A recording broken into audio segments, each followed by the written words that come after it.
U današnjem videoradu analiziram koliko će vojnoj saradnji sa Egiptom doprineti poseta ministra odbrane Srbije Kairu.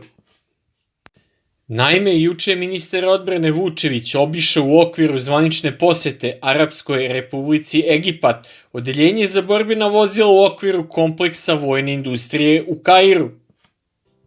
Ministra Vučevića je u fabrici dočekao direktor za naoružanje egipatskih oružanih snaga general major Kamal Mohamed Radvan, koji je sa svojim saradnicima predstavio proizvodne kapacitete pogona te fabrike za proizvodnju borbenih vozila, saopštilo Ministarstvo odbrane.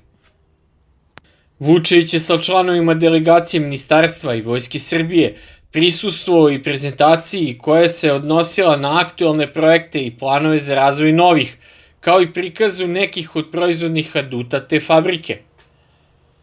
Kako je predsjednik Egipta Fatah al-Sisi pre godinu dana posetio Srbiju i tom prilikom mu je pokazano novo srpsko naoružanje i ono koje je u razvoju, onda jučerašnja poseta ministra odbrane Srbije Egiptu dobija na značaju u smislu produbljivanja vojne saradnje Srbije i Egipta. A šta bi to moglo da znači? Kako se može primetiti na snimku Ministarstva odbrane Srbije od juče, ministru odbrane Vučeviću su pre svega prikazana MRAP vozila koje za svoju vojsku i eventualni izvoz se proizvode u egipatskoj fabrici borbenih vozila, kao što je srpska fabrika složenih borbenih sredstava u Velikoj Plani. Na osnovu toga se može zaključiti da bi se egipatskim oružanim snagama moglo ponuditi pre svega MRAV vozila Multi-Role Armored Vehicle, u koje spadaju pre svega Lazar 3 i borbeno oklopno vozilo Lazanski, a ona su već ponuđena egipatskom predsjedniku Al-Sisiju pre godinu dana na taktičko-tehničkom zboru u kasarni na Topčideru. Tom prilikom predsjednik Srbije predstavio adute srpske odbrambene industrije predsjedniku Egipta. On je ukazao i da je velika prednost našeg oružja u tome što je mnogo jeftinije od drugih. Kako je istakao, odnos cena-kvalitet je kod nas najbolji, ono što vam se pruži za to koliko platite je najbolje. Tada je egipatski predsjednik konstatovao da bi pojedine vrste naoružanja Srbija i Egipat mogli zajedno da proizvode.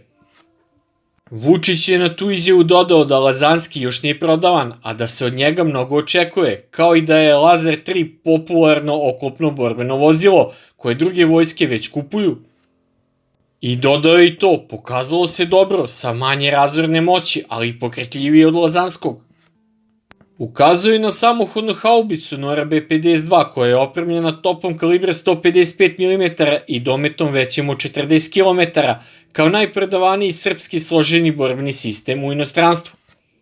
Očigledno je da se vojna saradnja Srbije i Egipta produbljuje i da bi već sledeće godine mogli da očekujemo prvi prototip iz domena naoružanja i vojne opreme koji bi zajednički razvijale ove dve prijateljske zemlje.